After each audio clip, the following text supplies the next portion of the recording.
Hi Moonies, welcome to the Sailor Moon Fan Club podcast. I'm your host, Victoria L. Johnson, and I'm here with Miss Dream creator Ellie and the site's right-hand man, Dan, aka Mario Knight. With the rest of the team, they just transcribed and made so many Sailor Moon related work available, including some of Naoko Takeuchi's other manga and interviews and a bunch of doujinshis. And I'm really happy to have them here. This is a site I've been following for a really long time, and they are amazing, and I'm really excited to talk to them. So anyway, without further ado, welcome to the podcast. How are you guys doing? We're doing great. How are you doing? I'm good. How are you doing, Ellie? Thank you for having us. We're really excited to be here and talk to you. Yes, thank you. Yeah, I'm excited to talk to you both too. This is so awesome. So the first question I ask everyone is, what's your first memory of watching Sailor Moon? For me, I remember vaguely catching it when it was on syndication early in the morning. I randomly came up to it someday. I didn't really get into it then, but that was like the first time I saw it. I really got into it when it came onto Toonami. My parents had just gotten cable around that same time, and I just fell in love with it after some episodes, and really stayed with it now over 2 decades later. Yeah, I can relate. How about you, Ellie? For me, my story is a little bit different.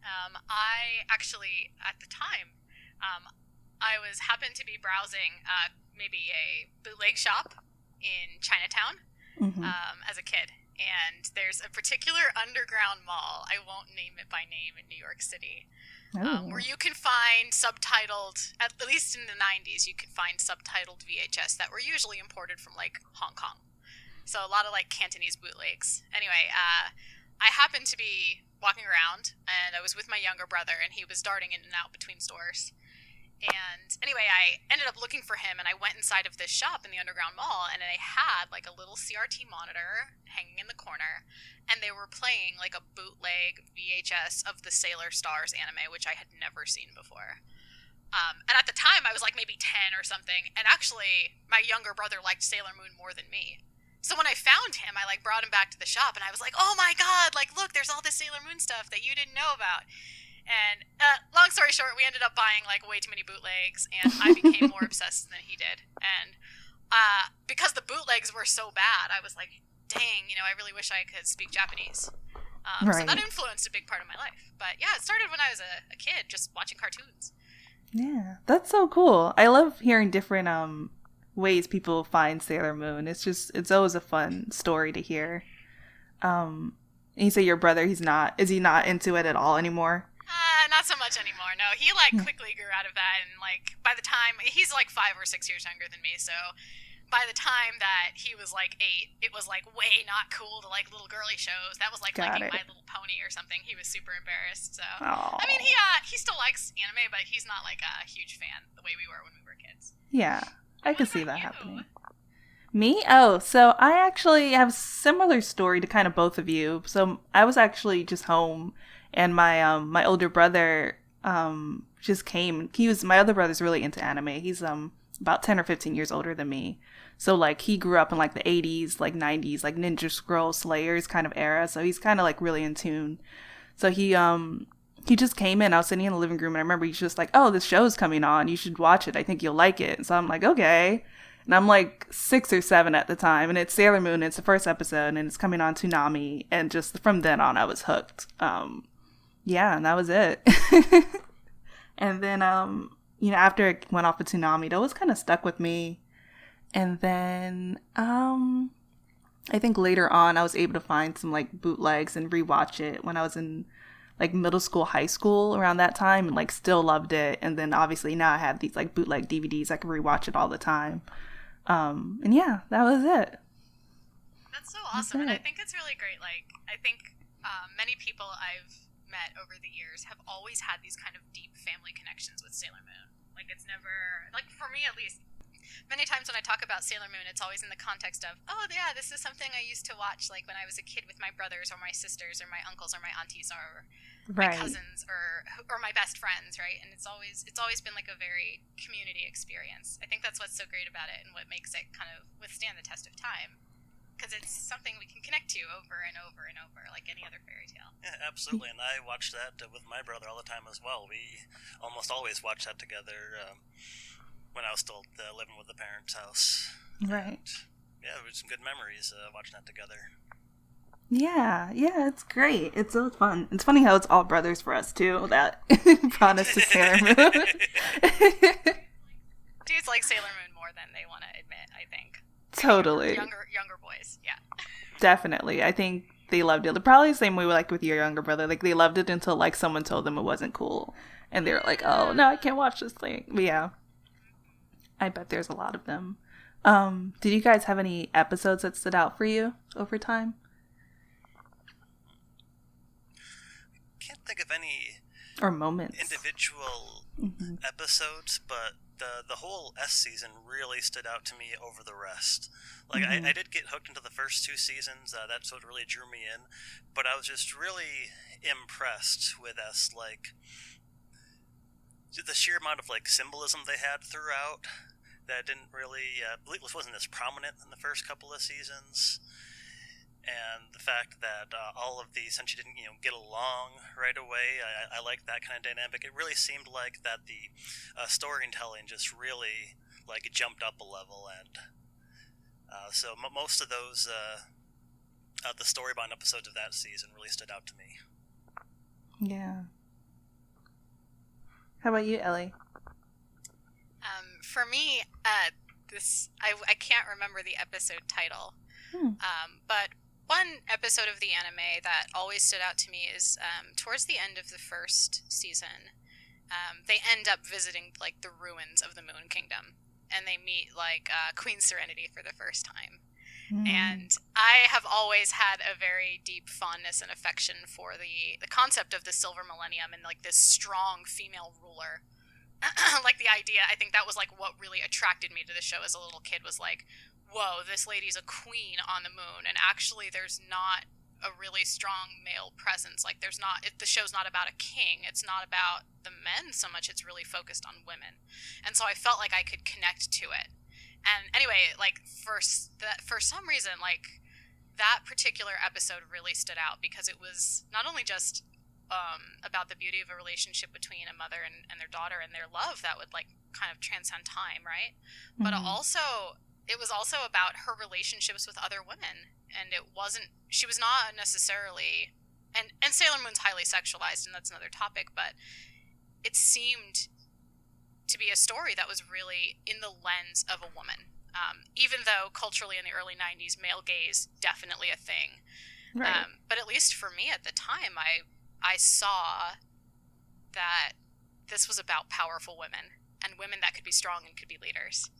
And so, yeah, that was like the first like episode that really, really resonated with me.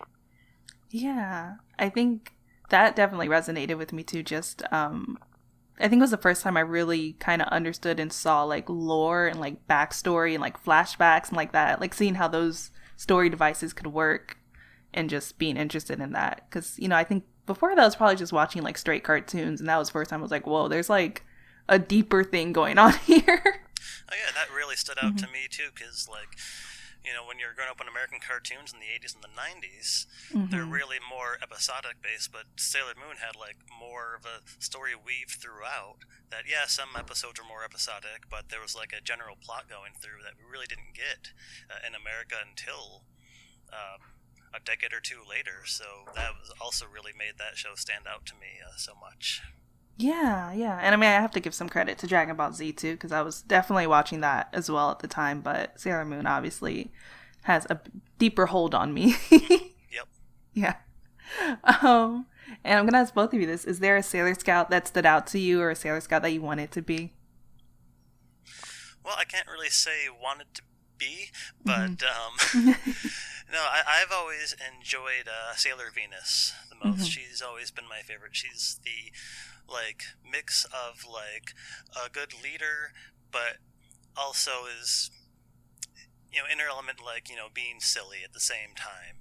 Like she can hold multiple roles, and I always enjoyed that aspect of her. Yeah, that's super true. I love Venus. Venus is great. How about you, Ellie? So, for me, my answer is Sailor Mars.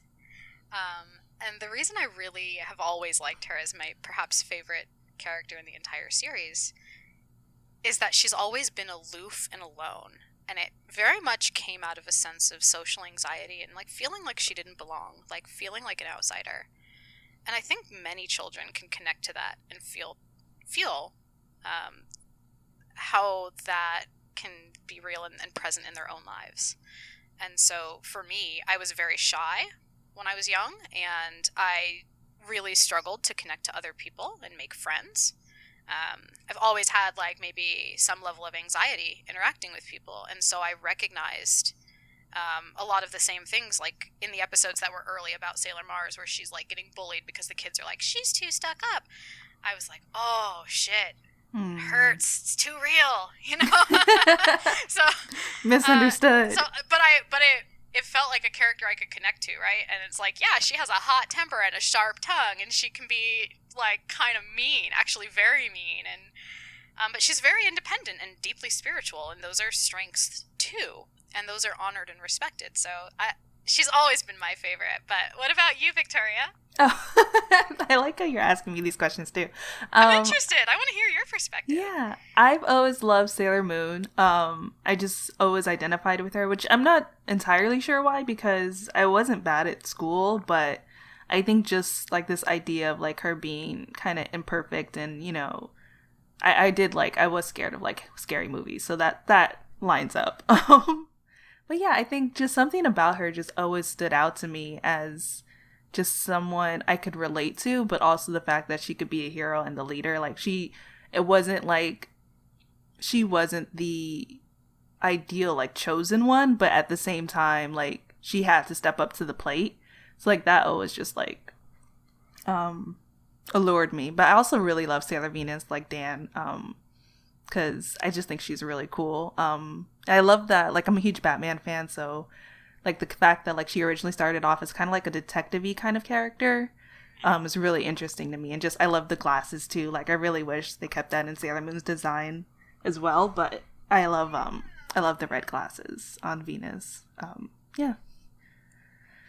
But there's a little bit of something. I love Jupiter too, just because of that duality of her being a tomboy. I also really love Neptune because I used to play piano and she's a musician. And she's just like super talented, and I look up to her.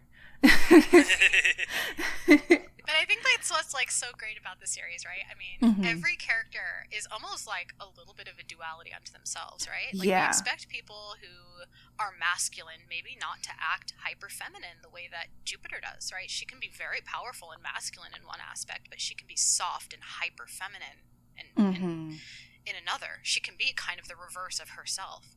And that I think is like so cool about each character is that in many ways they act as these kind of dualities, right? And Neptune's a great example. I'm so glad that you brought her up because she is somebody who's like, she's the representative of Neptune, right? The spiritual, the unknown, and like that's associated with water and feelings and emotion, and there's all this astrology and zodiac lore that's built into it, and of course lots of Greek and Roman mythology. At the same time that she's this deeply empathic person, she also comes off with a very cold, detached kind of personality when she first meets people, which is kind of the opposite of what you expect somebody who's deeply emotional, like deep like the ocean, you know? Right. So I've always loved that, and I think what's so cool about the series is that there's really something for every person.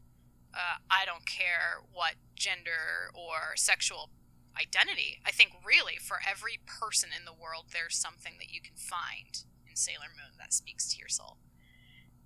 Definitely. And I think there is a Sailor Scout for everyone. Even if you have to choose multiple to put it together.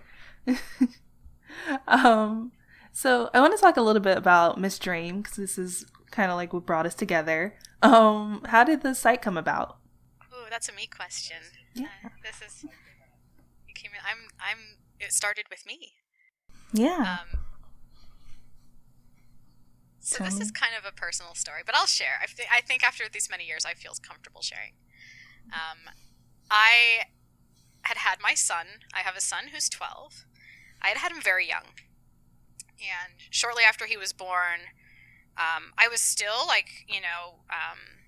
finishing school. I was studying Japanese language. I was a trained translator, JLPT license, and at the time I was considering pursuing a career in academia, pursuing a PhD in Japanese linguistic studies. And at that point in my life, I had been working, there was an academic journal called Monumentica Nipponica, and they are an academic journal that you can find on JSTOR that is specializing in East Asian studies. And my mentor in college is an expert in Buddhism. He's a guy named Mark Blum, and I want to say he's the head of the East Asian Studies department, but I'm not sure if that's right. But Mark Blum teaches Buddhism at UC Berkeley now. At the time, he was my mentor at the college I went to. So I had been on this very set kind of career trajectory, and then I had my son, and I changed. I made adjustments, right? We all make adjustments. So one of the adjustments that I made was kind of pivoting away from pursuing this career in academia to pursuing a technical translation career. So I found myself at home working as a freelancer, with very irregular hours because I had an infant son. So there were times he would wake up in the middle of the night and I would have nothing to do. And I used to have, back in the day, so I used to also live on the East Coast, in southern New York, on the New York-New Jersey border, metro New York area. Got it. And I used to go to Edgewater, New Jersey, and go book shopping at Kinokuniya. And I had the 1990s original first edition prints of the Sailor Moon manga. I have always been more a manga fan than any other media, I guess. Yeah. And so I started with just okay, I'm looking at the stacks of the books in the corner that are in Japanese. I'm a professional translator, and I've never actually taken a stab at making a fan site. Not just making a fan site. I mean, I definitely had GeoCities and stuff as a kid, but taking a serious approach to translating Sailor Moon. What would it look like to produce an accurate translation that's culturally sensitive and I think accurately represents the dialogue and the feeling and the emotion and the flow of the story from Japanese into English? What would that look like? And so I had this kind of tool belt under my skirt, so to speak, where I was a trained academic translator and I had free time. So I decided, very slowly. I mean, I started, with little tiny side projects as I first opened Miss Dream, but it was an opportunity for me to, as I was becoming a mother and kind of transitioning into a new role in my life, it was a kind of way of honoring my childhood and saying goodbye as I transitioned into, the next phase of adulthood. So many years as my son was young, I mean, I would say that I prolifically translated for Miss Dream. And not just me. I mean, we had a staff of many prolific, very talented translators. One of whom today, Katie Allen, runs the site. And actually, I've known her for, very long. Very, very long. Very, very long. So that's really where it started from, was just kind of my own personal project. And I had a friend who kind of encouraged me to open. Her name's Jen Yeisley. I think you can find her on Tumblr. Maybe Facebook. I'm sure she's still around. She lives in Pennsylvania now. It's been many years since we've been in touch, but anyway, she encouraged me, okay, why don't, instead of just doing it, why don't we think about how to share it? Long story short, we ended up getting connected with Dan through Jen, and I think when Dan joined the team, he really brought a lot of project management and cohesiveness and kind of organization that really wasn't there because I was definitely not a library cataloger professionally. And a lot of what we do on Miss Dream now is digital cataloging, or I would say almost an international Sailor Moon media library. I mean, it's really expanded far in scope, way beyond my original intentions. So that's how I got started. I mean, there's been many years since I've been directly involved, so I'm going to maybe hand it over to Dan because his story is actually longer than mine. I think you've been now engaged in Miss Dream longer than me, even though I created it. Wow. Yeah, that probably sounds about right, because I really started working on the site kind of early on when Ellie was doing the translation of the Sailor Moon manga. And as she had mentioned, I brought like a lot of more like project management and cohesiveness with it, because at the time we were just kind of assigning things to people, volunteers at random for different aspects of management. But so I kind of like sat down and really just like laid out what was already in place, tried to tie it all together, and tried to have something more like unified moving forward, and that allowed us to really get a lot of the manga posted online, and well, a lot faster than it was getting previously. It took almost a year to get about like the first arc online, and then in less than a year after that, the whole rest of the manga was done, along with the Sailor V manga. So that was like 21 books translated in 2 years. Wow. Yeah. And that's when we were talking on expanding to Naoko's other works, which was a wonderful project in itself. And I was also doing like a lot in the back end too that most people wouldn't see, of trying to organize like all the different downloads, that even though it's only for us, so we'd be able to refer to it easier. So there's like a lot of back end work that I was involved with at the time.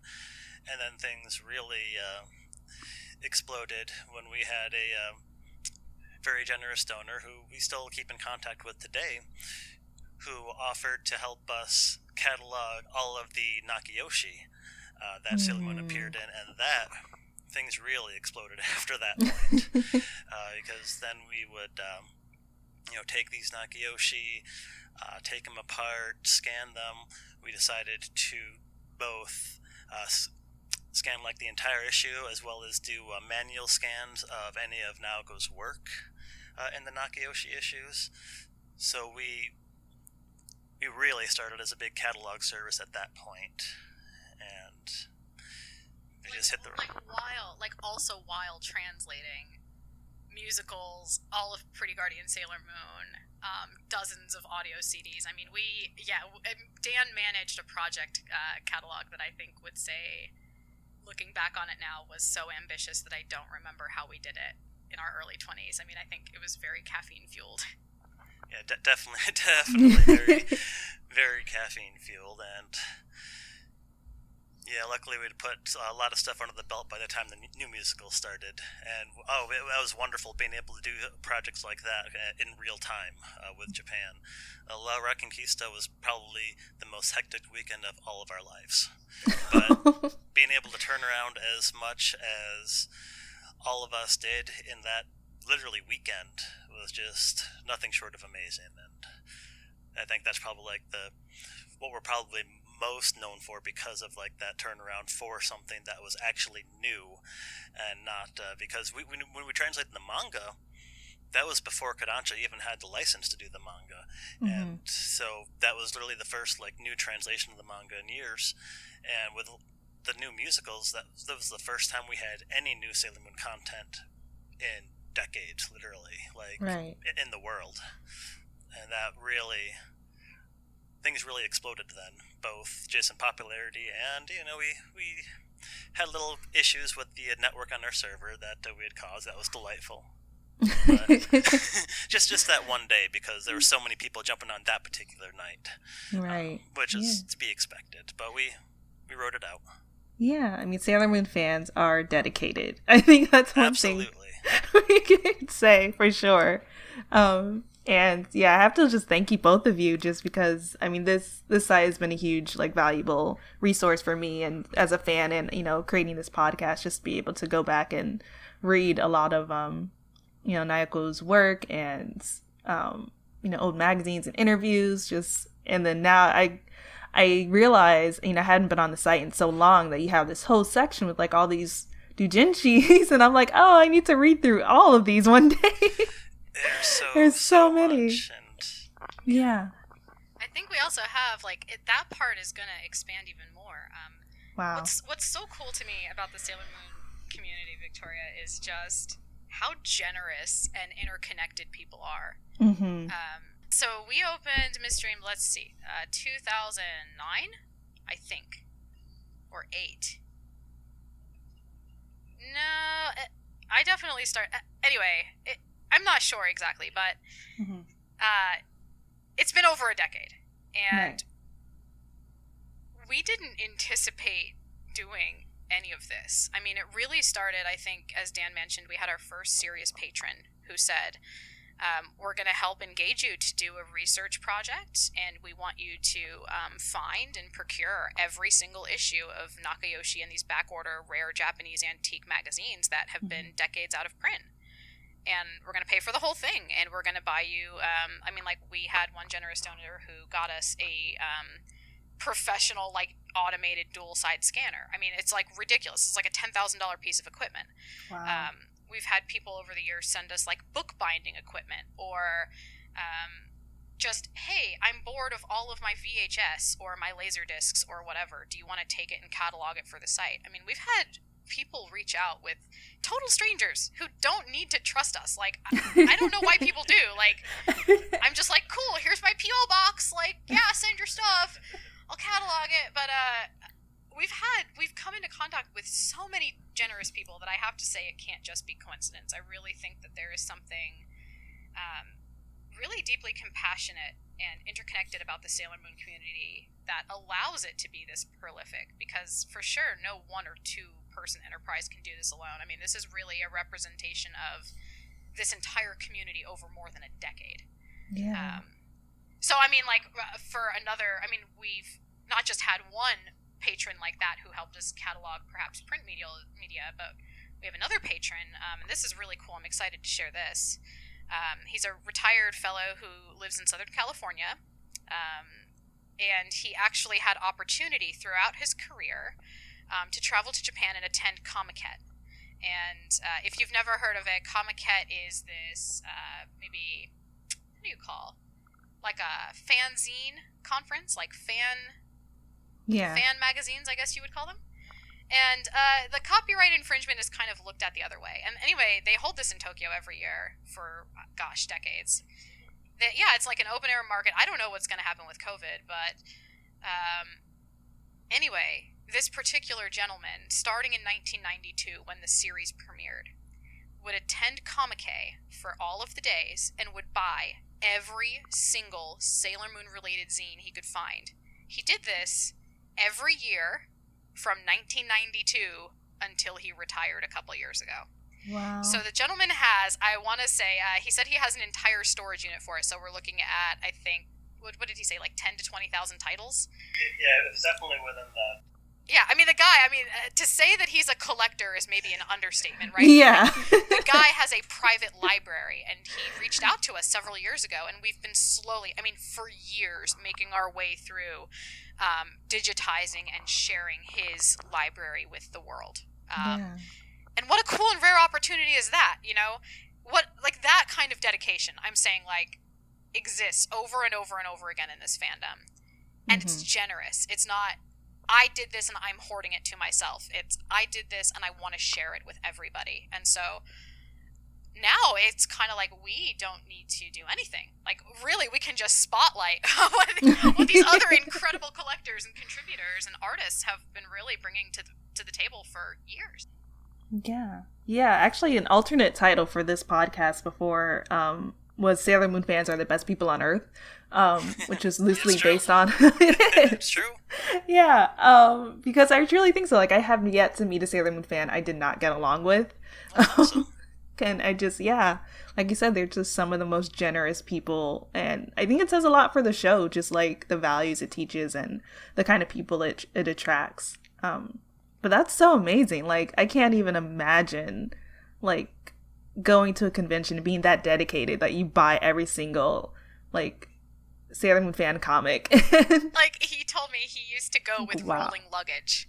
Oh my god. And you would have open to. Air. It's like open air usually. So Right. like he would go to like each individual artist's little stall, make a transaction in cash, add it to his rolling luggage, and he would walk. I mean, it was really interesting. I mean, he deserves his own podcast episode. He's way cooler than me, but like, and he's like an engineer, you know, so he was like very pragmatic and organized. I mean, the guy actually does a lot of the cataloging work for us as well on a volunteer basis. It's Nice. it's really quite incredible. Yeah. The fellow is, he's just astonishing, way cooler than me. And he had a precision, like a dedication and a precision to it, like a system. You know, he came at it from like a systems engineering design. The guy was a programmer, so Right. like I can't take credit for that. I just get to be like, well, it's on my website. Happy downloading. There you go.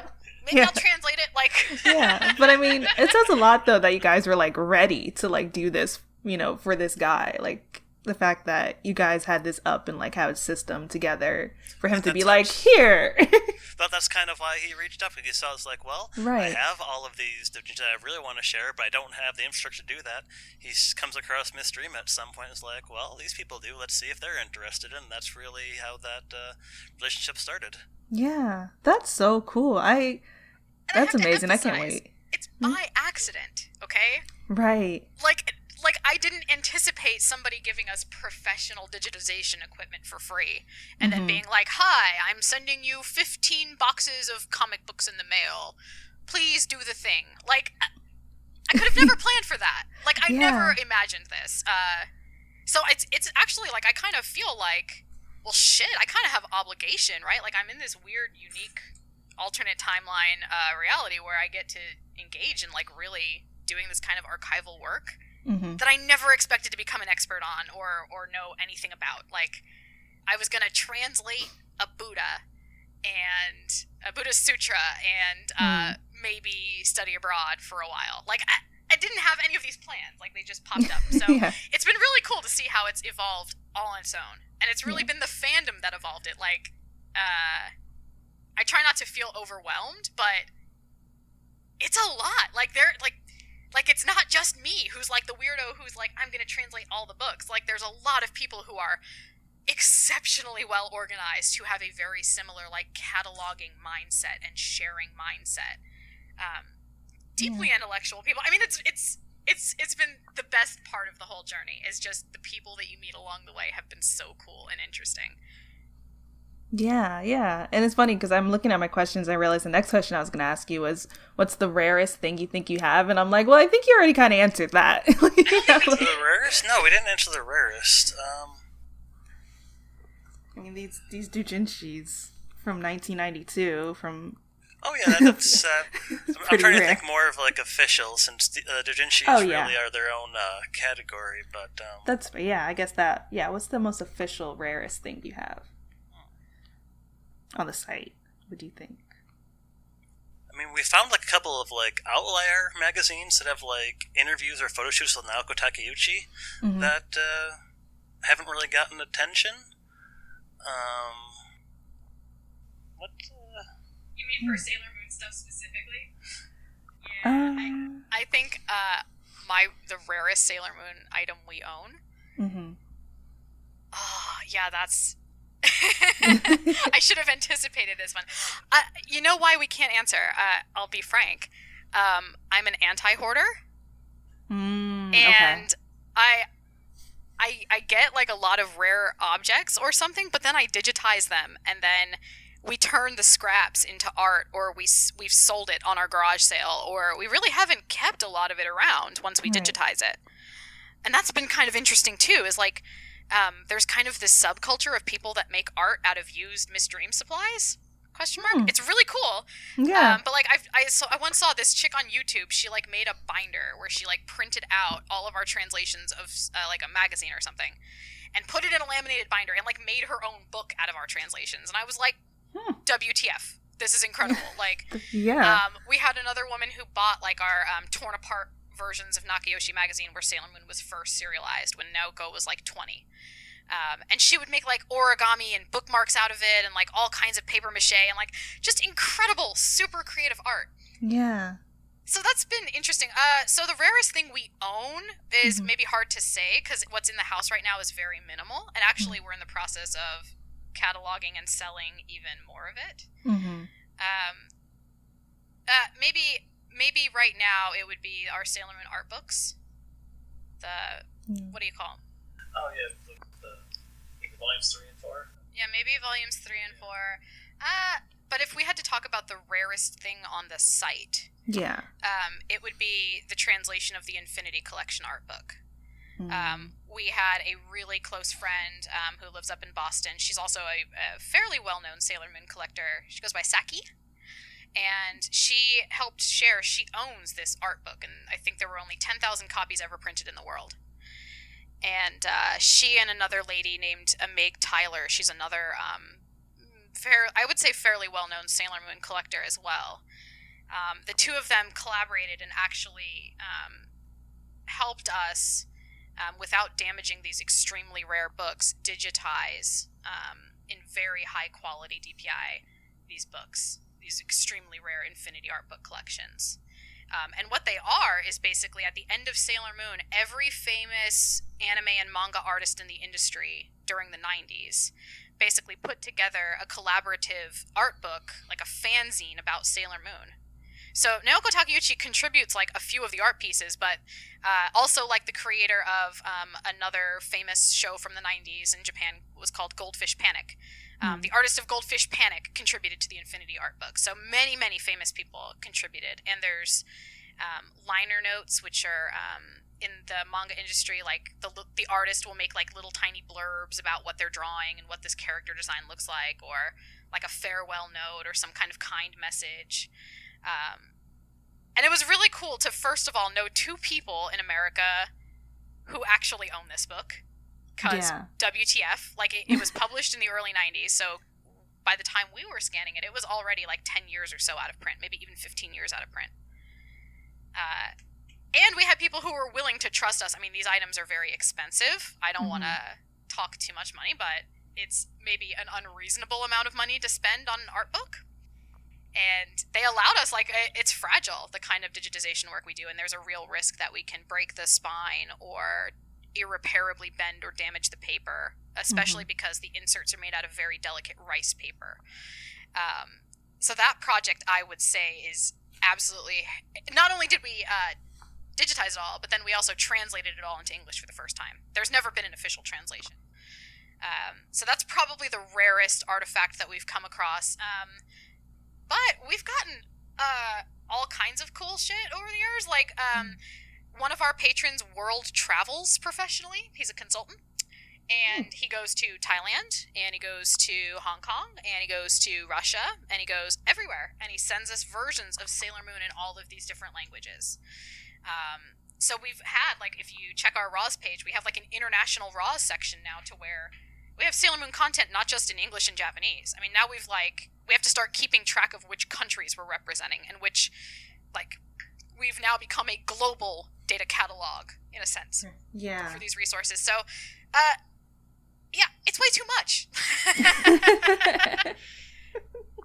So it's hard to say, like, what's rarest, you know? Right, yeah. Yeah, no, I mean, it's all rare. Because how could I come across, as an American that speaks no Polish, all of the Polish language editions of Sailor Moon? You know, like, how did that pop up? The universe provided, you know? Yeah.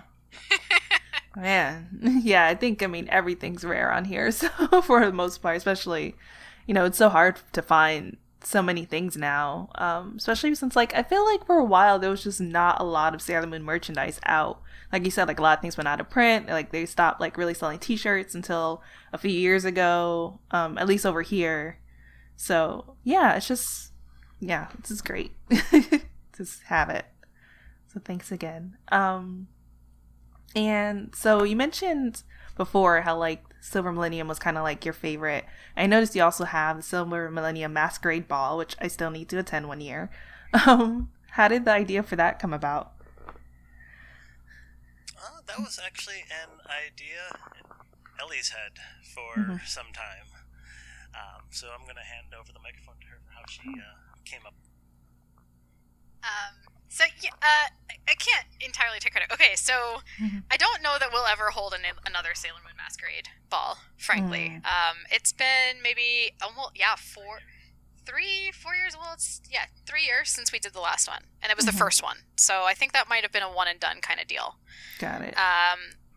Truthfully, it was really cool. I've always had this idea. I've always loved, first of all, even though I'm deeply maybe awkward and socially anxious, and professionally I do programming and data analytics, so I'm very maybe not good with people. Maybe emotional intelligence could use some tweaking kind of personality. Anyway, I disagree. I always go ahead. like, but I love systems design. Do you know what I mean? So like engaging in, let's design the most badass Sailor Moon fucking dance floor bullshit over the top cosplay party that I always wanted to attend as a little girl. Like, let's just do it. Yeah. And I had floated the ideas for years, and I had a friend.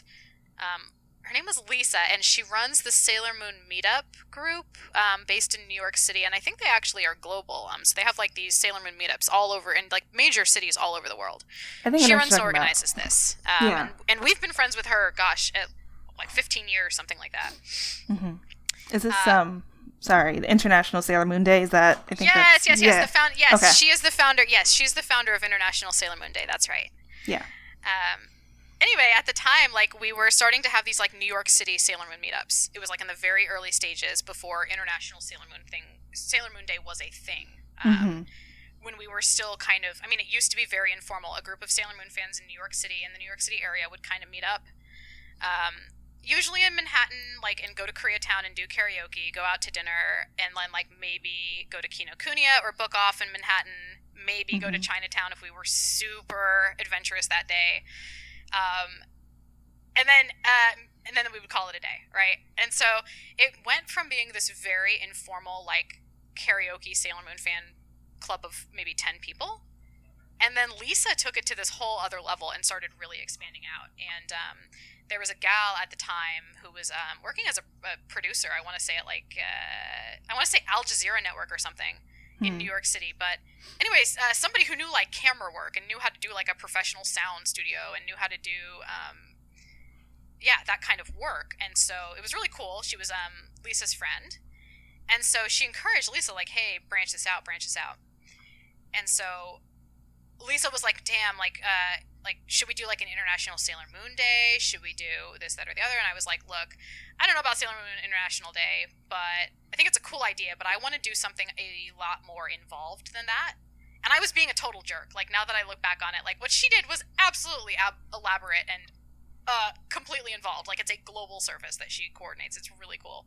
But I was like, no, I want to throw a princess party. Like, that was literally the energy. Was like, no, I don't want a day recognizing Sailor Moon. I want one Sailor Moon party to end all the Sailor Moon parties. And I was being a total brat about it. Sailor Moonzilla. Like, I was being a total, like, yeah, I was a total ass. I'm still an ass, like, by the way. Like, it's still the same thing. But anyway, I floated the idea by Lisa, and she was like, cool, lovely idea. I absolutely don't have the time or resources for that. Hard pass. And so years passed. And I want to say it was the first International Sailor Moon Day officially in New York City years later. It was one of the two. But anyway, Lisa invited us to participate in an interview there. And we ended up running reception at this event. It was, like, absolutely crazy. So, like, we were planning to just be there to speak for, like, 20 minutes. We got there, and, like, there was no, day of, like, manager, like, planning manager for the event. So there was, like, a check-in line of 300 people, and, like, nobody had tickets or wristbands, and so it was, like, all hands on deck, you know? Yeah. So I was like, hell yeah, I'm in this! And so me and Dan volunteered to run the front desk, and it was a disaster. It was a total disaster, but we had so much fun. And the people who came were, like, really chill about the whole thing. And one of the people, a very lovely couple that I met there, named Eliza and Andrea, and I think anybody who, for certain, attended Sailor Moon Millennium Ball or was interested in it or who was, like, kind of following our social media around the time that we were planning it would be deeply familiar with these two. These two women are frankly... I want to highlight and lift them up because they are so freaking talented. I want to watch my mouth, but they are just some of the most genuine, kind, incredibly badass, powerful women. A lovely married couple. I mean, just a joy and a delight to be around. And they were critical. Actually, SMMB would not have happened without either of them.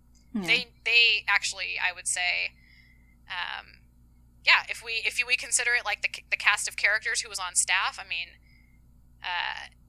there's no contest. Like, what Eliza and Andrea contributed to that effort was foundational. It was enormous. We happen to have Andrea Miller, who now works in a publishing company, a major publishing company in New York City. She's a senior level art director, and just absolutely talented. I think you can find her stuff. Maybe we can find some links to put in the description. But she has her own freelance work, and she's really quite great. She's been nationally recognized in the New York Times and other places. I mean, she's really a great professional artist. Design artist. And Eliza, her wife, is frankly one of the most talented writers I've ever worked with a compassion and a grace and a deep inbuilt prose and natural talent for working with the English language, and a deep empath. She's really great at connecting with people. I've always admired her, and I still do very much. I respect them both tremendously. I look up to both of them. Yeah, they so sound we amazing. loved. I mean, we did. I mean, but at the same time, I want to honor the fact that we did this kind of like for the first time. I mean, I had some corporate event planning experience, and we had like everybody on staff kind of had just enough knowledge to be dangerous, but like nobody had for sure like, hi, we're gonna run like 1,000-person operation or something like that, you know? Right. So we learned a lot along the way. That's what I get at, is like we learned a lot of hard knock lessons, and we worked our butts off, and it was tremendously fun and exhausting and stressful and fun. Yeah. And fun. The most important part. And we got to meet even more cool people. Yeah. So it's very timely that you bring that up. I think we've gotten many inquiries about, are we going to have another SMMB? And I think it's time to be honest and disclose that I don't think so, because, 3 years ago I relocated from the New York area to Central Texas. My career, my professional career is something that I'm deeply passionate about. I really do love programming and analytics. And so Sailor Moon is still very much my childhood and my hobby, but it's not, I don't give it the kind of space in my life that I used to in earlier days. I love it. I honor that time and I respect it, but it's a chapter that's closed out. Yeah. And frankly, after we moved, Eliza and I talked for years, and thought about, okay, what are alternate cities we could host this in? What kind of different themes could we do? Do we want to do this like every 3 years, every 5 years? Like, what would be a good cadence? And talking through it, and trying to actually reach out to vendors and get things moving. It's not an effort that one can collaborate at that level of detail. I mean, I think many people who attended the Masquerade would say that Andrea did an over-the-top, exceptional job with the design. I mean, the lighting, the staging, the aesthetic experience, the immersive aesthetic experience that I think Eliza and Andrea provided to the guests is something that the fandom hadn't seen before. These two ladies deserve the credit. And it's, how do you replicate that? How do you outdo that? And what it takes to really design something that deep of an immersive aesthetic experience. It cannot be done loosely across Skype channels. This is like one of the limitations we noticed about trying to work telecommute. How do you telecommute touring a vendor space? Right. Like when we found, Hall of Springs was the venue that we used for the Silver Millennium Masquerade Ball, and I chose it specifically because of its architecture. It's marble columns. It looks very much like the Moon Palace, and when it was uplit in our custom palette, it looked like the Moon Palace. I mean, it was like incredible. You felt transported. I mean, Eliza made magic. Yeah. We had thought about, what if we did like a Chicago jazzy type 1920s flapper? Instead of a Sailor Moon Masquerade Ball, this time it's New Year's Eve 2020 flappers Gatsby Sailor Moon style ball. Maybe. That'd be fun. Something like that. How do you tour virtually like Ship Gardens in Chicago? How do you tour, like you can't go to these venues. Like, you have to show up physically in the space to feel it, to understand the acoustics, to, and how do you manage those travel expenses, and how do you market it across regions now? It became clear that we were embarking in a cross-state communications and corporate enterprise that was a little beyond our capacity to manage as part-time Sailor Moon fans. But we loved it. I would love to attend something like it before. I would love, and we've known some people who have put together other really, really cool Sailor Moon events. I know even Viz Media put together like a Masquerade ball, right? I think so. Yeah, I was just thinking about that. Like in a convention. So yeah, they did it. I remember even Osabu, the managing editor for Naoko Takeuchi and Kodansha, they had a one-night ball-like event for a few hours associated with, I forget the name of the convention. It's in Houston. But it's Anime Matsuri. Magical Girl Day? No. Okay. Anime Matsuri. Yeah, in Houston a couple of years back. And it was actually funny because, like, the two of them, Osabu and Viz, did their things, like, literally, like, the year after ours. So we thought that was amusing in itself. But, yeah, it's nice to see that other people doing such type of events, and, yeah, we would love to attend. Yeah, no, I totally get it. I would really love to be on the other side. Yeah. Not that I didn't have fun running the thing, being in the front end, greeting all the guests and everything that we all did. But it was nice to just be enjoying it fully. Yeah. No, as a person, this doesn't compare, I would think, but I've covered a lot of concerts as a pop culture journalist, and it's so nice now to just go to a show and not have to worry about like taking pictures or writing notes or interviewing anybody. It's just like, oh, I just get to go and enjoy it. Like it's underrated experience. We had, I think I can say for everyone, there were collectively, I want to say about 30 people that were helping us, not including like catering staff or any of the venue staff. Just the core operations staff, I want to say was between 20 and 30 people. Yeah. What does it take to do all of those table settings? What does it take to do all of that uplighting? Or like setting up the orchestra, or like the back, if you see behind the we had a live 18-piece orchestra. First of all, that was crazy. Like, and I want to talk about that. Like, my bro, this guy Bobby, he runs Iconic Sarah Symphony, and we'll drop a link, I think, too. But the guy's a professional music conductor. Like, living in New York City and doing music professionally and succeeding, okay, which nobody does, except him, because he's lovely. Right. And he's obsessed with Sailor Moon. Oh, and by the way, he has a Japanese best friend who wrote to Toei and got rights to be able to publicly perform these iconic Sailor Moon soundtrack pieces. Wow. Oh, and he happened to be my friend. And I reached out to him, and I was like, hey, like, what's this Sailor Symphony thing that you're thinking of doing? He's like, yeah, like, I'm kind of a composer, and like I kind of am like a band director, and I'm a symphony director, and I'm a highly trained musician, but like I'm also gay and love Sailor Moon, and it's been my shit since I'm a little kid. And I'm like, hell yeah, you need to have a Sailor Moon symphony. And he totally did, okay? And he's blown it out of the water, and I can't take credit for none of it. Like, he is an incredibly talented individual and business owner, and I mean, just amazing. Anyway, we reached out to him and we're like, hey, how would you like to do an orchestra for 4 hours live at a Sailor Moon Masquerade? And he was like, cool, we'll do a custom concert just for you. Wow. Wow. I mean, that was, like, really cool. And there were like trained musicians from Juilliard who performed. It was over the top. I mean, it was just ridiculous. Like the coincidences that lined up.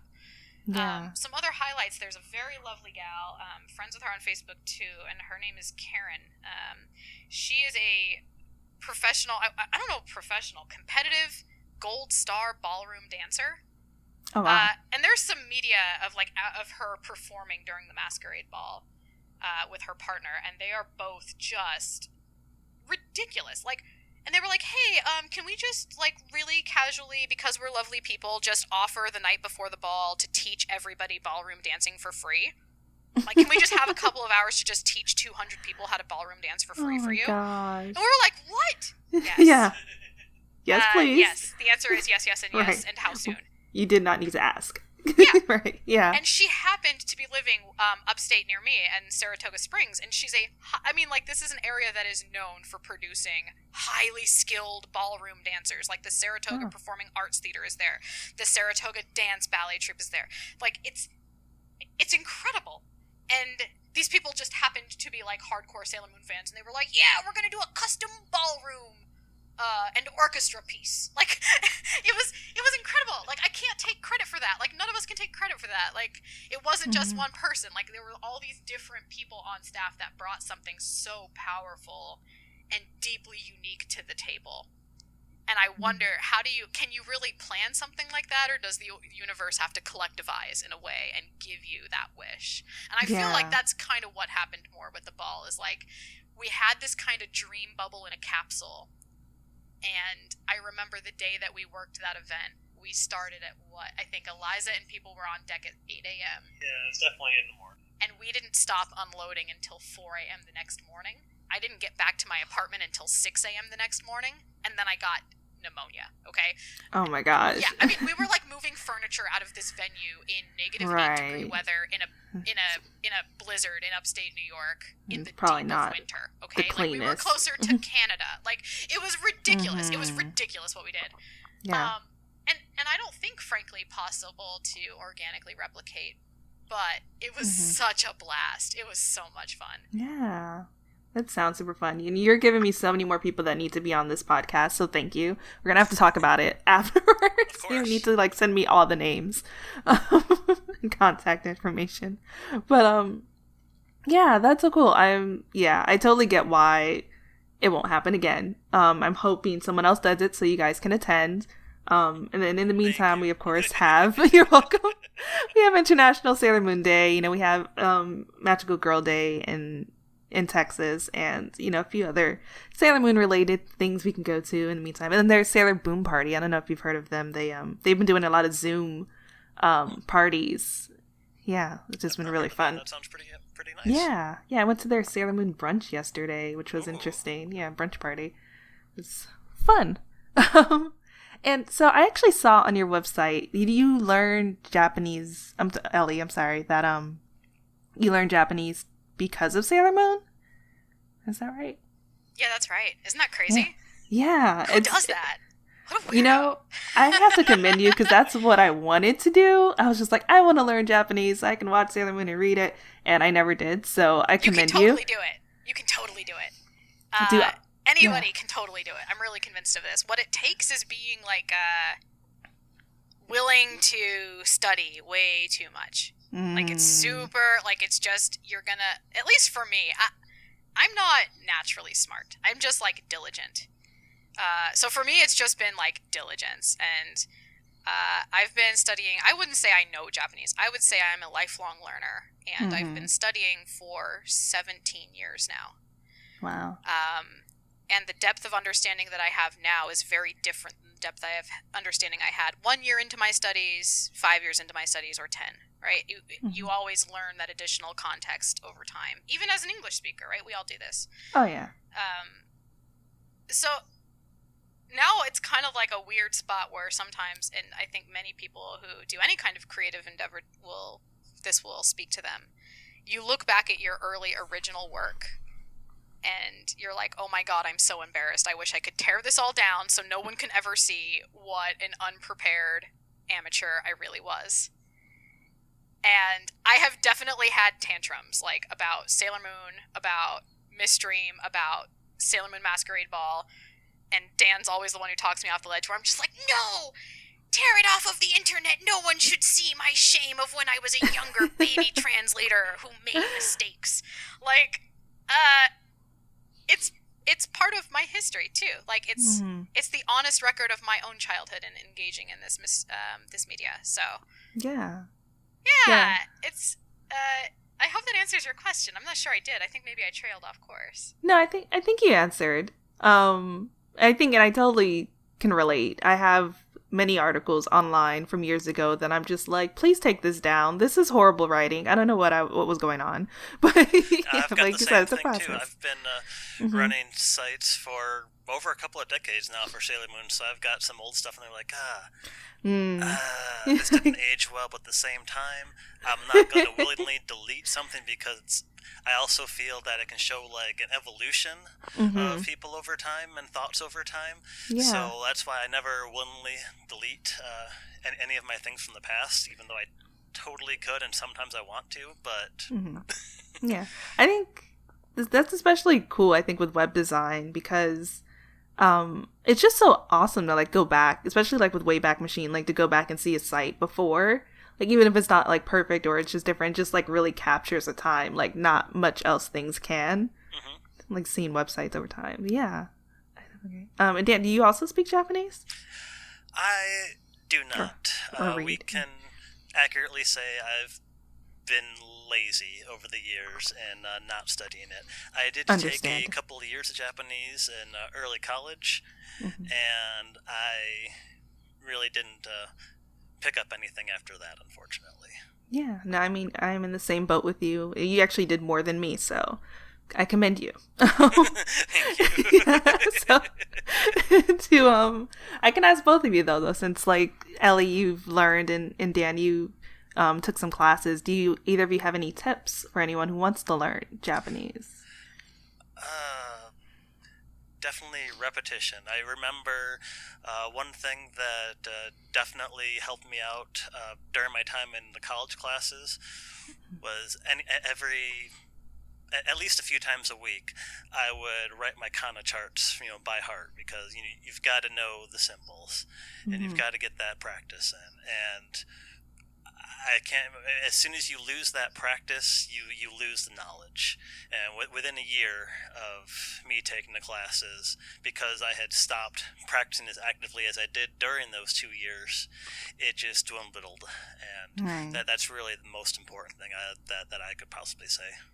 Would you agree? Not quite. I have a very different perspective from Dan. But I think I might be an edge case because I think many people don't maybe go to the extremes I went to. I think that's fair to say. And also you might have to cut me off, Victoria, because I might become Professor Ellie for a second and start lecturing.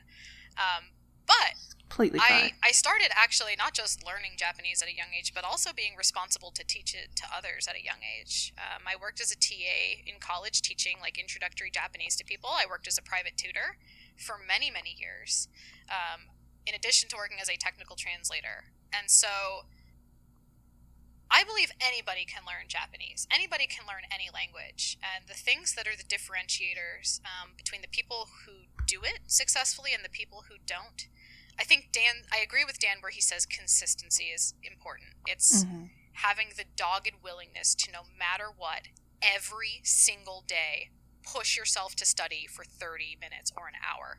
Come higher, like water. How does that expression go? Hell or high water. Hell or high water? Yeah. Yeah, okay. I'm forgetting my own English idioms. You see, this is terrible. But you have to be diligent. You have to be disciplined. That's important. And I think that's for any kind of educational discipline, period. But some tips that I would recommend that I've found useful for students over the years and that I find useful for myself as a student and a lifelong learner is one, being consistent about your study time, and two, immersing yourself. And when I say immersing yourself, it doesn't mean you have to move to Japan. For sure, I started studying Japanese when I was 15.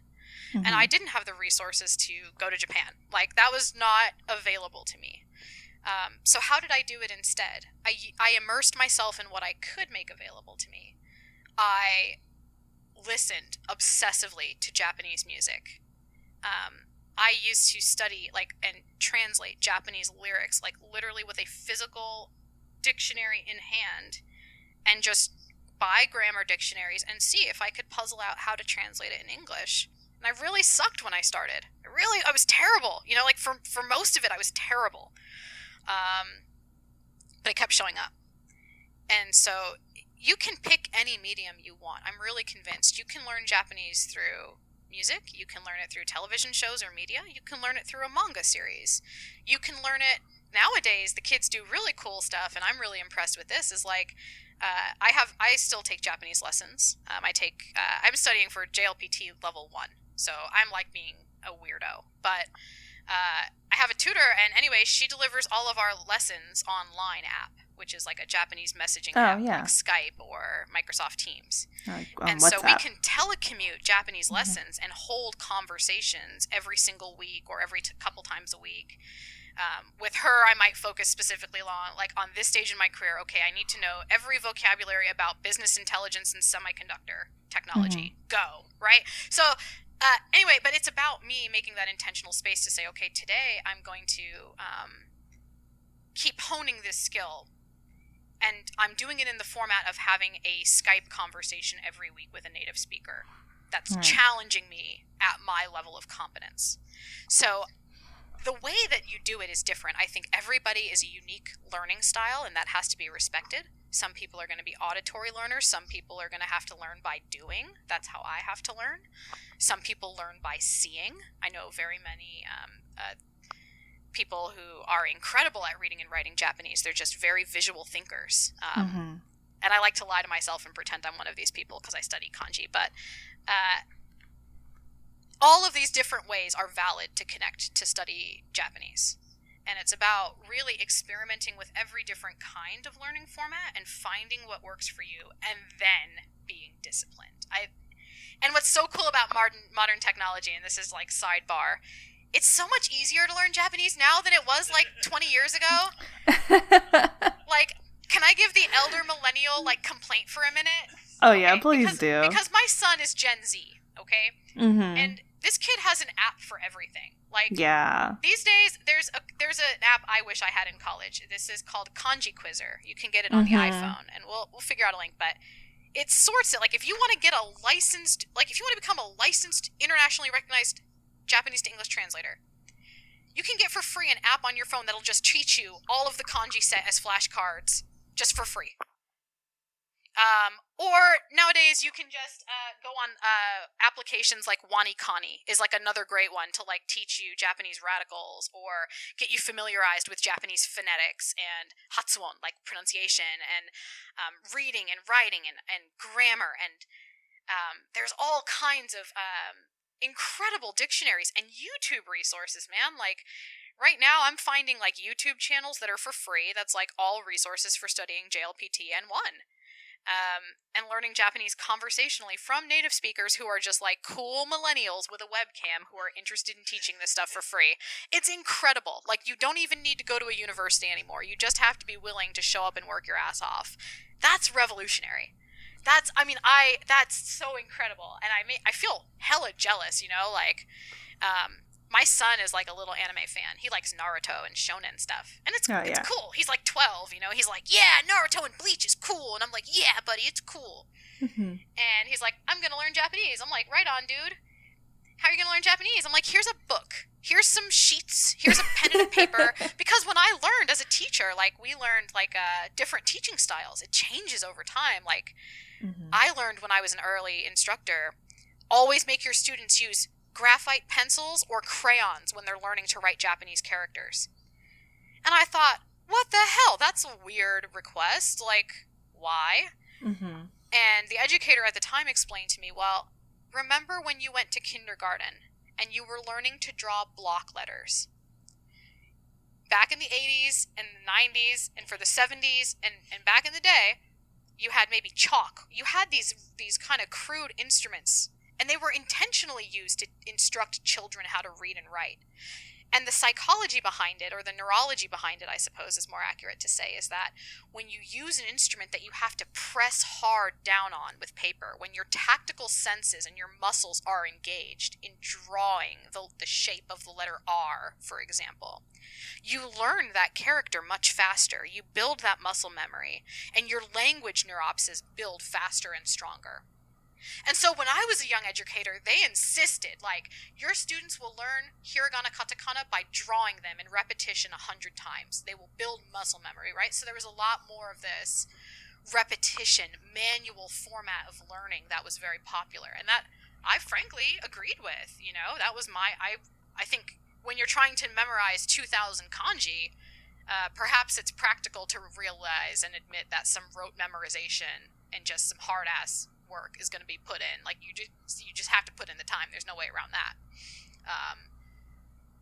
But like, now it's not like that. And I said to my son, okay, you have to learn to read and write Japanese. He goes, why? I can text and type in Japanese. And, like, it's true. Like, I watched when my son went to kindergarten, they taught block lettering. Like, they teach the kids to read and write, but he also started computers class when he was 5 and can type faster than he can write. Yeah. You know what I mean? And he's a more digital native even than my, generation was. So the learning formats, how do you reach these younger or different demographics, right? Their learning styles are going to be different. Their learning is so enhanced by technology in a way that I don't know that I can fully fairly speak to, because I'm not that generation, right? But it's incredible to me. It's so encouraging how much lower the barrier to entry is to studying Japanese seriously if you're just willing to put in the time. Yeah. Maybe I can throw out some links to some resources, but I think as somebody who's, like, really out there and hardcore, that would be my suggestion. Yeah, I totally get that. And it's funny, too, because for me, also a millennial, I'm going to throw out my angry millennial. It's actually harder for me now with things so more accessible, because it feels like, I can do it at any time, where before it felt like it really had to be intentional when you wanted to, like, read something or do something or learn something, because it was so much harder to, like, access it. And now it's just like, I can download this app at any time. I can learn this at any time, and it just makes it easier for me to put it off. But that's another issue. But yeah, it's really great that we have all these tools now. And I actually did try a similar app for when I was trying to learn Korean or Hangul, and that was really helpful for a bit, actually. And I learned a little bit, so that was cool. That's incredible. Oh, wait, yeah. So you also speak, like, Korean? No, not at all. I learned a little bit. How did you come to study Korean? That is so cool. Through K-dramas. I really love K-dramas. Girl! And I really wanted to go to Korea, and I wanted to be able to speak. And I also, like, I guess this is, like, the similar thing with you and Sailor Moon, is I really wanted to, like, not have to wait for episodes to be subtitled to watch them, because sometimes it takes forever. So I was just like, I'm going to learn Korean so I don't have to wait for subtitles, and I can just watch an episode whenever, not have to worry about it. And I did not become fluent at all. But now I can, like, I recognize some words, and I can kind of, like, understand a little bit, but I'm not fluent at all. Like, I don't even know if I'd call myself beginners, but yeah. All I can say is annyeong haseyo. Right, yeah. I mean, yeah, that's the funnest thing to say. I said that a lot too. I went to South Korea, and that was, like, I said it, like, every day, but it was fun. Other thing though, we've talked a lot about Sailor Moon here, and I just want to, like, put in a little bit of space for something else. I ask some people sometimes, like, what else do you stan? Like, for me, I love Beyonce. I also love Cowboy Bebop and Gurren Lagann. I love Boy Meets World. It's one of my favorite shows. Do you guys have anything else that you really like outside of Sailor Moon? I've been a fan of, like, a lot of the '90s anime. That generation, like, always, like, just hits me. I like love, the Tenchi, Magnet Knight Rayearth. Like, anything from the '90s. Also, Cowboy Bebop. That was amazing when I first saw that. Yeah. Still amazing today. But that was, like, jaw dropping when I first watched that. Yeah, those are all good ones. Classics. For me, I don't really watch much anime, truthfully, or even read much manga. But there are 2 series outside of Sailor Moon that I would say are of particular obsession to me, to the point where when I was considering opening Miss Dream, I actually thought about instead watching fan sites for these other series instead. So the would have been Miss Dream series instead of Sailor Moon. There is a perhaps underappreciated show that had a limited release in North America called Blue Seed. And it's how do you call, supernatural horror, but it also incorporates Japanese Shinto and Buddhist beliefs. It's a really cool show. It didn't really get much. I don't think it got really good attention or ratings in the U.S., but it was really popular in Japan in the 90s, around like maybe a year or two after Sailor Moon finished up. So that was much of that show has still not been translated into English, and it has a very prolific fandom, a Japanese fandom. Still not as big as Sailor Moon, but it was one of the smaller known series that I just always really appreciated and wished I had the time to just sit and translate. Mm-hmm. So there's that. Another favorite that I wish I had time to tackle and translate is Rose of Versailles. Oh, yeah. Classic. Yeah. I don't even know if it's fair to say that I love that show because it's an anime. Like, I'm just in love with Oscar. Like, I don't know what to tell you. Like, hi. Like, can I please just have 100 more years in this lifetime so that I can just translate everything to do with Rose of Versailles? Okay. Yeah. So that was another strong contender. And then, frankly, Revolutionary Girl Utena. Oh, yeah. Classic. It's a classic, but that one's deeply personal to me, too. My oldest female best friend in the whole wide world, a lovely woman named Molly Barrist. She's an artist. She lives in Tampa. She introduced me to Utena, and it was like, we weren't supposed to be watching it. Like we were two Jewish girls up to no good. Like, we weren't supposed to be looking at this deeply erotic kind of lesbian queer story. Right. But we were both deeply queer and obsessed with it. Like, so we were like, like these like little frummy Jewish girls like hiding out in each other's bedrooms when we were like, 13 and 14. Like, we were adolescents, and like it was a new fresh thing that had like come out on DVD. And we were like obsessed with Utena, and I think everybody's obsessed with Utena. If they haven't seen it, they just, I don't know, if you don't like Utena, I don't know what to say. Like, it's lovely. And I have to humble brag just for a second while we're on this topic. Okay. Please do. Many years ago, Miss Dream was interviewed at Animazement in North Carolina, and I want to say it was 2009, but I'd have to look up the date. Anyway, we had given like 3 different panels that day. It was like exhausting. We had done a talk about Sailor Moon Collection. Actually, the 2 ladies that I mentioned earlier who owned the Infinity art book, they had actually brought their collection for display at this convention and like had it behind glass cases and allowed basically public to come and see their exhibit. It was really cool. And I got to speak on that panel as a translator of some of these like really rare Sailor Moon, they called them like artifacts, which I think that might be a little over the top, but antiques maybe? I'm not sure, but it was really cool. So we had done that, and then we had another like Sailor Moon fan Q&A panel. But what was really like interesting is that we also had like a fan sub panel. Like, we had a Miss Dream focused panel, and we had like 2 or 3 people packed in. It was like one of our very first public appearances, and I was like this little rebellious asshole who was like, the man's not going to hold me down. I'm going to pass out bootlegs of my fan subs at an anime convention. Truly. And I did. And I had like these little white gift bags with little white envelopes with little pink bows with the little pink Nakayoshi Sailor Moon bunny on it. And everybody who attended this convention got like a collection on like DVD bootlegs that we created from like me and Dan sat and like made them ourselves. Maybe it was me and Jen. Maybe it was Jen, but it must have been Jen. But anyway, we had like we had anticipated like 2 or 3 people were going to show up, and we had like stayed up all night crafting and like making bootlegs that we were going to give out for free to the audience. I mean, it was just like super stupid and fun. So we had done all of that, and we were like wiped out. So like all of our stuff, all of our panels was like Saturday morning, and so by like Saturday afternoon, like we were done for the day. And we're like, okay, we're at this anime convention. Cool. Let's like walk around and see what else is going on. And so we pick up the itinerary, and we notice that the creator of Revolutionary Girl Utena is giving a 2-hour Q&A session for any fan who wants to attend. And I'm like, it starts in 15 minutes. And I'm like hyperventilating like this little obsessive neurotic fangirl, truly.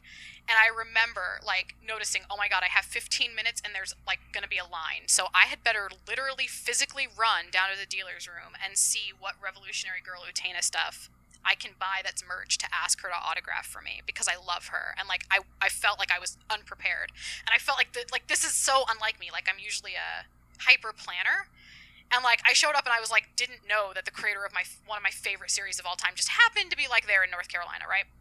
Yeah.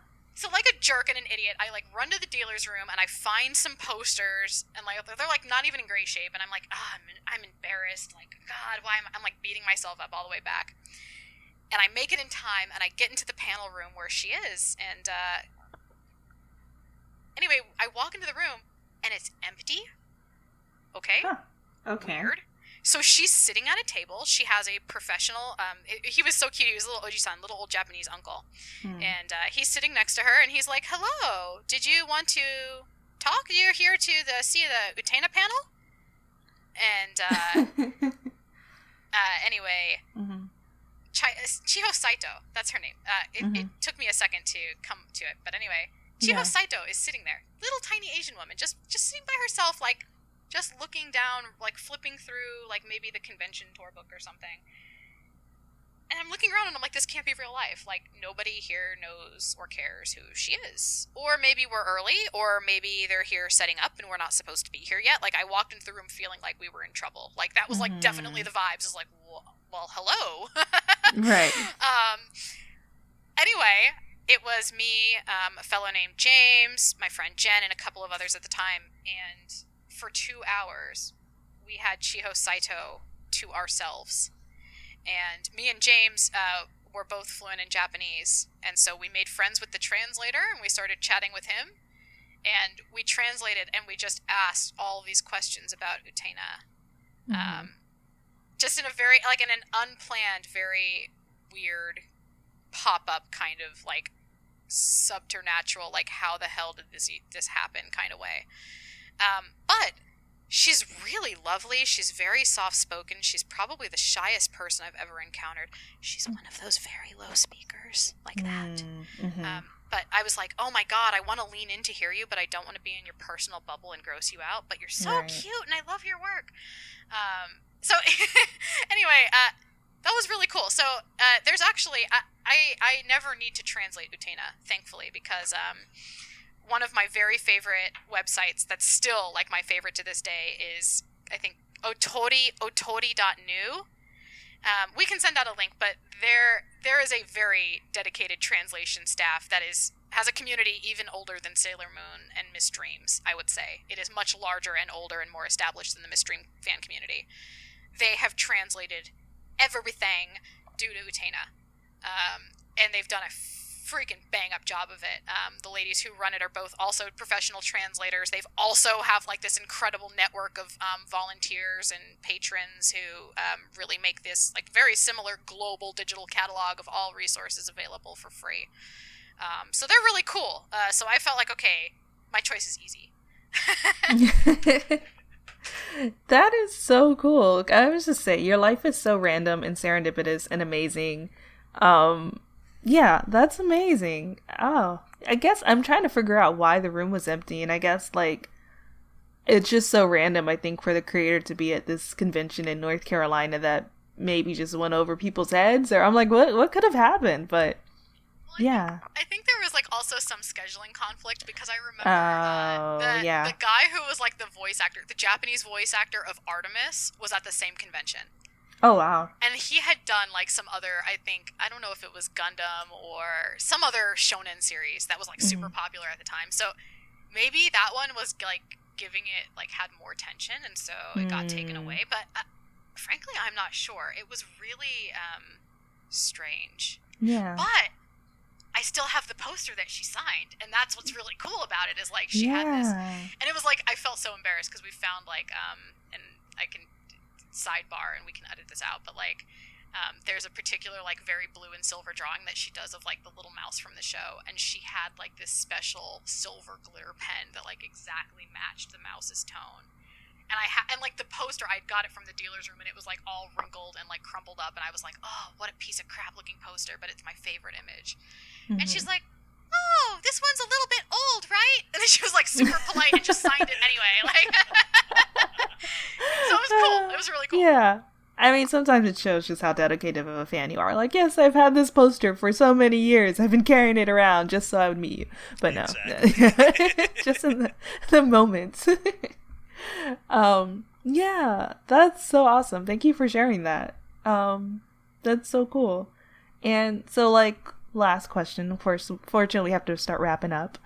Um, just like Sailor Moon in the original dub version had the Sailor Moon Says phrase at the end of every episode, I like to ask each guest what would their Sailor Moon Says PSA be. So, like, Sailor Dan says and Sailor Ellie says. What would you say? Interesting. A piece of advice. Or, yeah. And I can share some previous ones if that would help. Yeah, I'm trying to think of like a personalized one that I would do. Oh, yeah.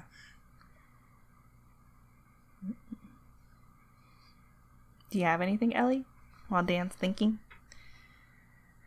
Sure. Mine is simple. Love thyself. I like it. Simple, but true. And effective. Yeah. It's very... Yeah. I guess mine would be be kind to others. Yeah. That's a really good one and super important, especially nowadays. Yeah. And what is next for both of you, and where can people find you where can people find you where you want to be found? I am also on Twitter at Mario Knight. My other site is Sailor Moon Uncensored at smuncensored.com. That hasn't been updated in a number of years, but I'm keeping that online for as long as I can keep the wheel spinning. Yeah. And, that's where you can find me. For me, I think I don't connect much with the Sailor Moon community anymore. These days, I'm much more active in business intelligence planning and basically BI development and data warehousing. I am really interested in Power BI development and SSAS Tabular and some of these technologies. So I participate, I think, more broadly in a professional sense, speaking about teaching these kinds of technology tools, teaching these programming languages. But in a very real sense, even though I've kind of pivoted out of the fandom, I still feel like I'm engaging in very much the same work, which is first bridging language barriers. Like, one of the things that's so great about programming, and I think many people that we've encountered who are programming mindsets and Sailor Moon fans at the same time may agree. There's so much to Sailor Moon that there's almost this natural urge to kind of put it in boxes and catalog it, right? Like the landscape is so broad and so huge, and there's so much stuff out there that where do you even begin?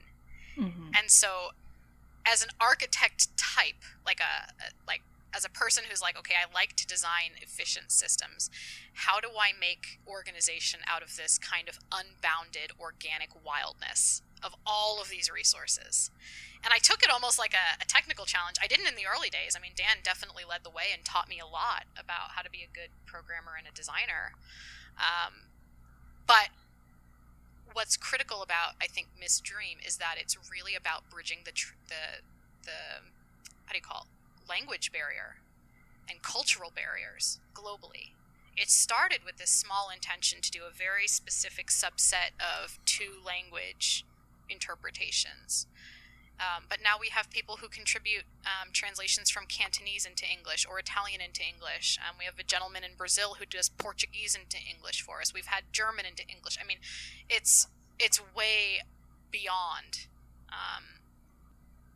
Anyway, what I mean is, what's so great about Miss Dream to me is that it really broke down a lot of those cultural and language barriers in the international community. It became this sort of international resource hub. Without much of my interference or doing, frankly, it presented itself to me. Like, And because we were kind of willing to give it some time and energy and space, it became seen as like this home or this hub or this like source for the Sailor Moon fandom. But actually, it's always been the Sailor Moon fandom building it the whole time. We've just sort of helped curate it or maybe organize it a little bit better. So these days, what I like about what I do professionally is that I still am bridging language barriers, technical language barriers. I still work.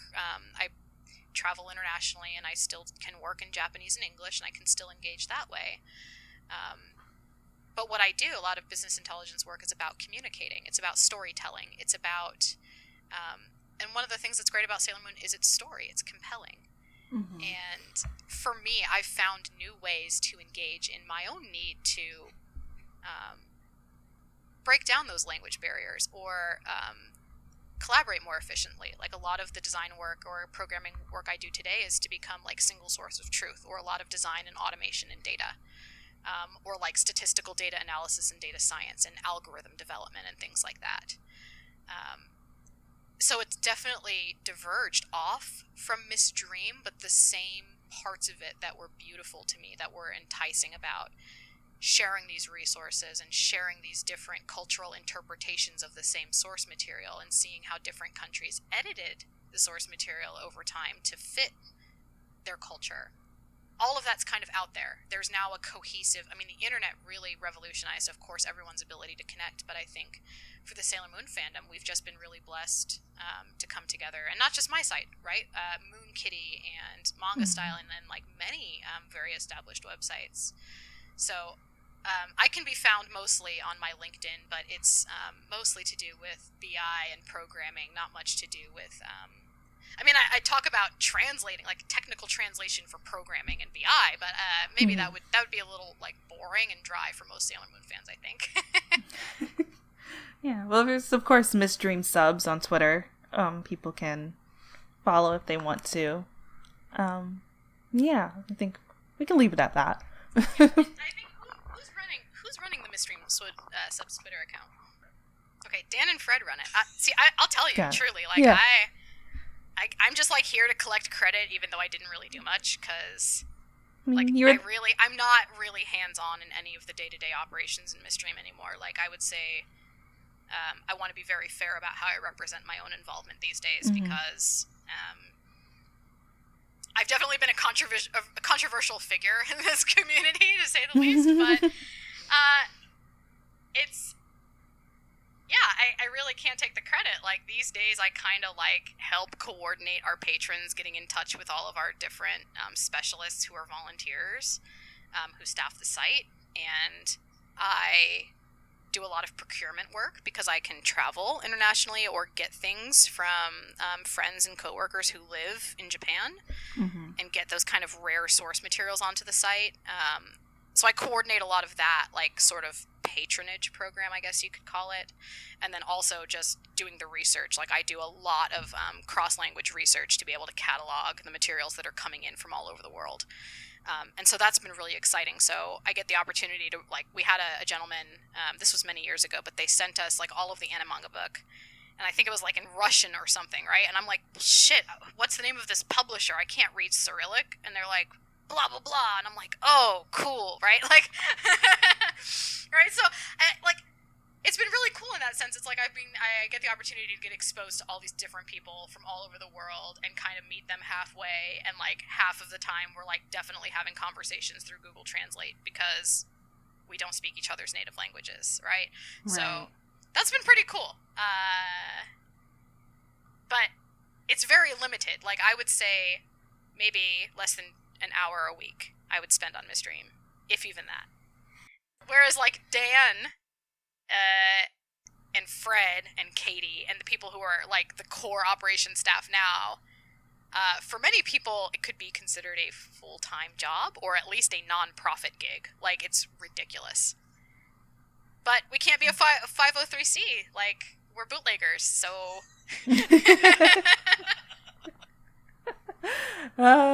Pitfalls of societies. Yeah. So I like totally get that. We're digital archivists. Yeah, I know. It's research. It's a research project. A very, very large one. Yeah, I think that is totally fine. I completely get it. And yeah, I mean, you're definitely a catalyst, and you guys are doing amazing work, as I've said before, and I am so appreciative of both of you and the rest of the team. And yeah, once again, I'm Victoria. A Game is Old School. I'm the host of the Sailor Moon Fan Club podcast, and you can find us at Moonies Club on Twitter and Moonies_Club on Instagram. And that's it. Thank you guys for being on the show.